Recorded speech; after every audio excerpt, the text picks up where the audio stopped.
Yo yo, bienvenue dans cette nouvelle vidéo. Aujourd'hui, on va parler d'un film important de la culture américaine. Un film fait avec juste 2 millions de dollars, mais surtout fait avec énormément de talent. En attendant, n'oubliez pas de vous abonner à la chaîne, de liker, de partager, de commenter, parce que déjà, ça fait plaisir, mais surtout, ça participe au référencement de la chaîne, ça nous aide, et donc du coup, c'est cool. Au-delà même du genre dans lequel il s'ancre, qui est du coup le survival horror, ce film-là a énormément de choses à proposer, et c'est justement ce qu'on va voir dans cette vidéo. Donc c'est parti pour Délivrance de John Boorman, sorti en 1972.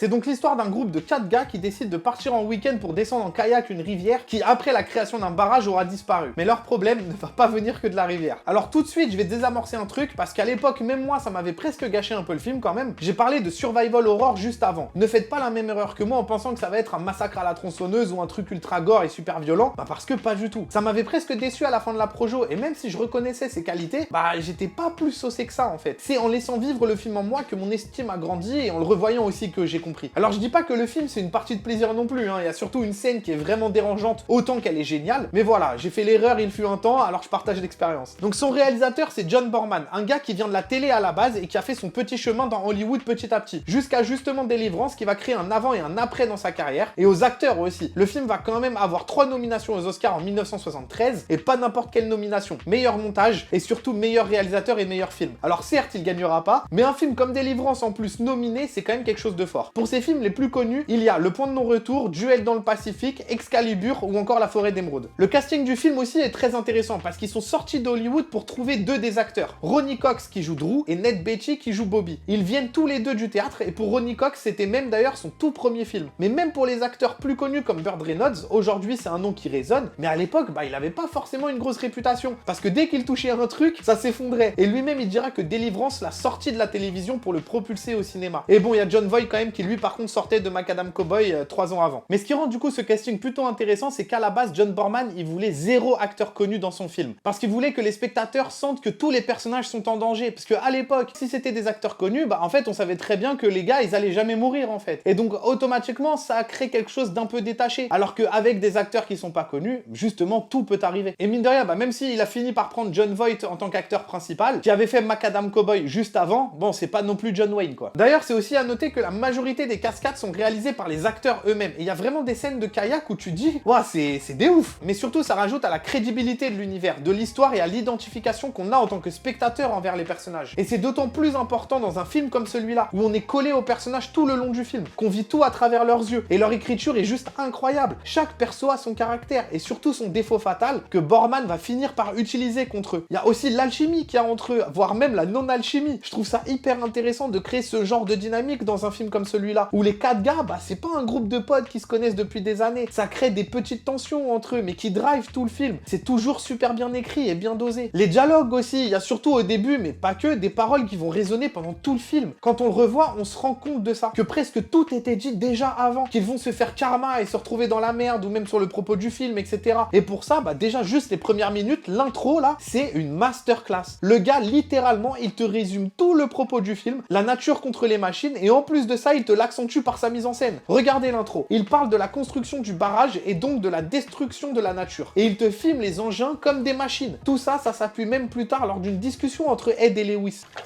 Machines are gonna fail. And the system's gonna fail. And then what? Then survival.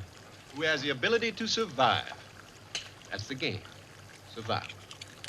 Déjà, juste avec cet exemple-là, vous comprenez l'intelligence de la mise en scène de Délivrance. Mais c'est comme ça tout le film. Elle magnifie à chaque fois ce qu'elle montre et ce qu'elle raconte. On est près des personnages, on est près de ce qui se passe, il y a 0 fioriture. Et aussi, encore une fois, mine de rien, le fait que les acteurs fassent leur propre cascade la plupart du temps, ça lui permet aussi de réaliser comme il le fait. Et puis la mise en scène prend son temps pour te raconter ces personnages, ces histoires et même ces actions. Il te plonge parfois dans une contemplation pour d'un seul coup t'en sortir et te ramener à la réalité de ce qu'il se passe. Évidemment, comment ne pas encore vous saouler avec l'utilisation utilité de décor naturel quand on parle d'un film comme Délivrance. C'est tellement l'une des grandes parties du film. On se sent plongé avec eux dans cette rivière et ses environs dangereux. Et puis aussi, comment ils te la filment. Tantôt magnifique, poétique, tantôt effrayante et pleine de mystères. Et justement, les décors permettent aussi d'accentuer le propos du film sur l'Amérique. Le retour à la nature. À un moment, Lewis, il dit, vous imaginez, on voit les choses comme ceux qui ont découvert l'Amérique. Ça veut tout dire. Mais pourquoi c'est encore plus frappant? Aussi par la musique qui accompagne le film. Cette guitare, tout nous fait revenir à une espèce d'Amérique profonde. Et c'est pas le propos principal pourtant de Délivrance de parler de l'Amérique et de son histoire, mais ça accompagne tout le film. Et surtout, ça permet d'accentuer son propos qu'il tient dès le début du film sur la nature avec les rednecks, la rivière, la nature, la musique, la guitare, le banjo. Le film, il est empreint comme ça de plein de thématiques qui parcourent tout le film. La profondeur d'écriture de Délivrance, elle est vraiment incroyable. Et enfin, deux dernières choses. On a parlé du casting des 4 acteurs principaux du film, mais en général, tout le casting est réussi, même de ceux qui habitent aux alentours de la rivière, ou de ceux qui les poursuivent, comme ce petit-là. Ce qui amène à l'autre point d'ailleurs, c'est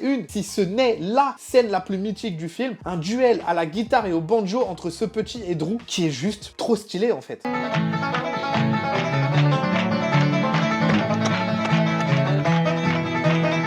Voilà pourquoi il faut regarder Délivrance, parce que le plus important, c'est pas que vous ayez aimé le film, c'est que vous l'ayez vu. Parce que Délivrance est la preuve parfaite qu'on peut faire un survival horror qui raconte autre chose que son propre genre et qui en plus de ça le transcende. En attendant, nous on se retrouve pour une prochaine vidéo. Je vous souhaite une très belle année 2023. Faites attention à vous, faites attention à votre santé, c'est le plus important. Et surtout, protège ta nuque, le monde est méchant. Banks!